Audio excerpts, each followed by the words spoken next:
Well, welcome to the Disciple Debrief, where Christ meets culture.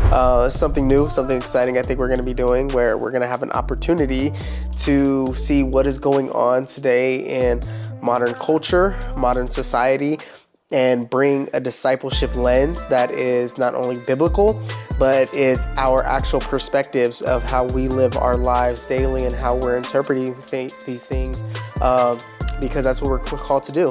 For sure. I think it's an opportunity for us to be in this world but not of it, because we have to be conscious of what is going on around us. We can't just be oblivious to all of these things, because how are we going to reach the nations if we aren't aware of what's going on? Exactly. So. Yeah. And I think it's super unfair that the only places and spaces where only the secular gets to say something about this. Yeah. The Shade Room gets a voice. Right. the Breakfast Club with Charlemagne gets a voice. Yet at the same time, I think it's very helpful and beneficial to open it up to have more Christian voices within these topics that we're seeing. Yeah, so let's get into it. Would you rather have a gay son or a Thot daughter? I would rather have two healthy kids. It doesn't matter to me. Two healthy children.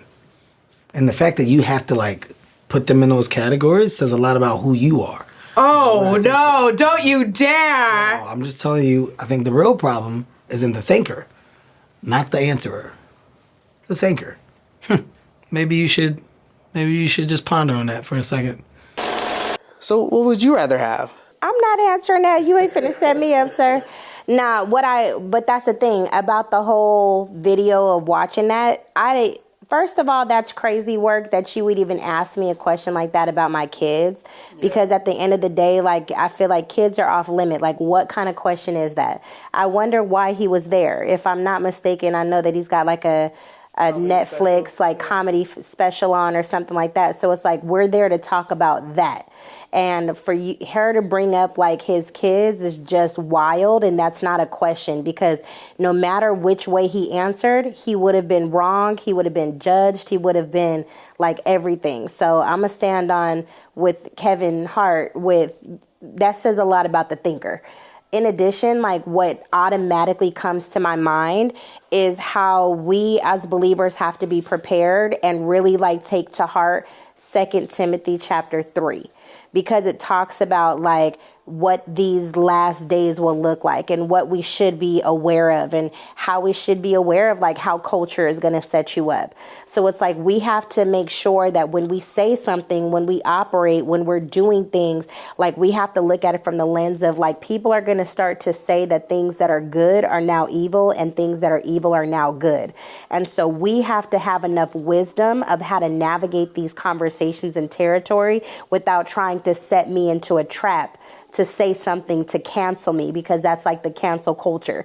But it actually talks about that in the Word of God in 2 Timothy chapter 3, where people will become unloving, unkind, that they're trying to set you up. They're trying to do those things. Yeah. And it's you just have to be wise.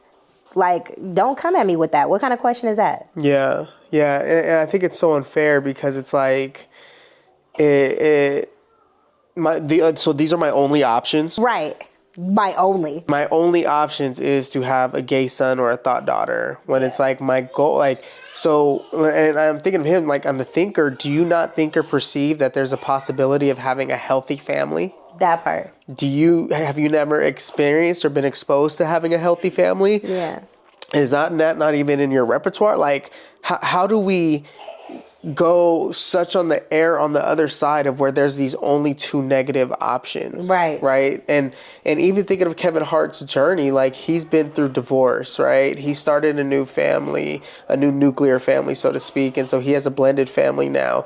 And even him, he's not thinking that's not my options. I want to have a full family unit, what I love, that I care for, where everyone feels supported, and where they grow up and they can even have their own healthy families. Right. And I'm even thinking about this for me personally. What I struggle with is this new generation. And I get, we are coming into terms of last days where you're going to have people that just want to divide.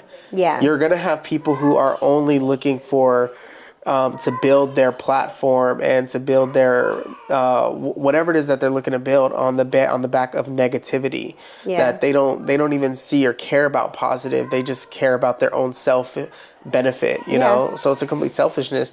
But for me, it's like it's hard for me to like continue to have hope in this new generation, in this upcoming generation, and where social media and technology has taken us so far, because people are only caring about the clickbait.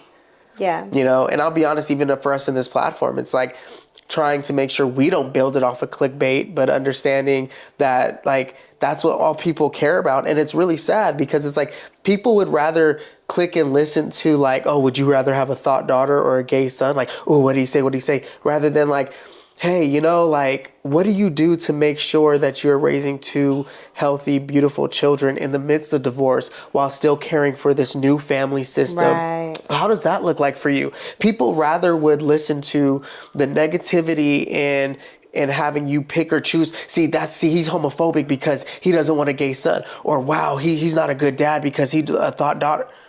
You know what I mean? Like, they'd rather go get into that dialogue rather than care about the dialogue of, hey, how hard did you have to fight to keep your family together? And how hard did you have to like fight to make sure that it was a dynamic that was healthy for both children, because you had to honor your previous wife and your new wife, and making sure that your new wife was loved, accepted, cared for, but that she had this beautiful relationship with your two children as well. And now your other new children didn't feel like a replacement of your previous. And like, how do you recover from, you know, what you may have made as mistakes in your previous marriage, and how did you now change that for the trajectory of your new? But again, it's like you said, coming to a place of they'd rather figure out something negative to talk about rather it being, hey, how did you overcome these different challenges? How did you, you know, figure out these different nuances? And how did you establish a new foundation of, I just want my child to be healthy. I just want my children to be loved. I want them to know that they're cared for and supported. And you know what I will say regarding this, and this is probably the last thing I'll have to say, and I'll let you finish. But like, the one thing that I feel like Kevin Hart taught me, of not personally, of course, but you know, when he went through the divorce separation, I believe it was around the same, not around the same time, but it was coinciding with J. Cole's album, KOD, and he came up with that song, Kevin's Heart. And Kevin Hart was actually in the music video, and I'm sure he even gave him permission to write the song naming Kevin's Heart, and about him, where he's talking about being in a relationship and infidelity, and you know how the difficulty men have having to turn away women who are actively pursuing them, you know. But the reason why I felt like what Kevin Hart kind of displayed in that moment was, this isn't something you minimize or avoid. This is something that you embrace and you accept. Not as accepting as this is what it is and it's never going to change, but in order for me to change it, I have to accept it. I have to acknowledge it. I have to understand there's an issue there. When you break a bone, you have to understand, hey, this bone is broken. Now we have to address what is broken. And that's what I feel like I saw Kevin Hart do, was that he never cowered. He never backed away from it. Instead, he said, you know what? I'm going to lean into this thing a lot further, much more, and I'm going to address the issue at hand. So, and maybe even then, I feel like that's what he did with this, was like, hey, I'm not going to avoid the question. I'm going to address the question. But I think he addressed it in a way that was challenging to the person. Exactly. Like, no, you're more concerned about what I have to say. How about you ask yourself, why would you think that way? Why do you have that in your mind? Maybe you're the problem, not I'm the problem, not what I have to say, not the thing that you're going to try to choose to either manipulate. You're going to cut it, slice it, edit it, whatever you're going to do. But actually what I'm going to do is I'm going to challenge you, because how could you even come at me with that? What's your thought process? That part.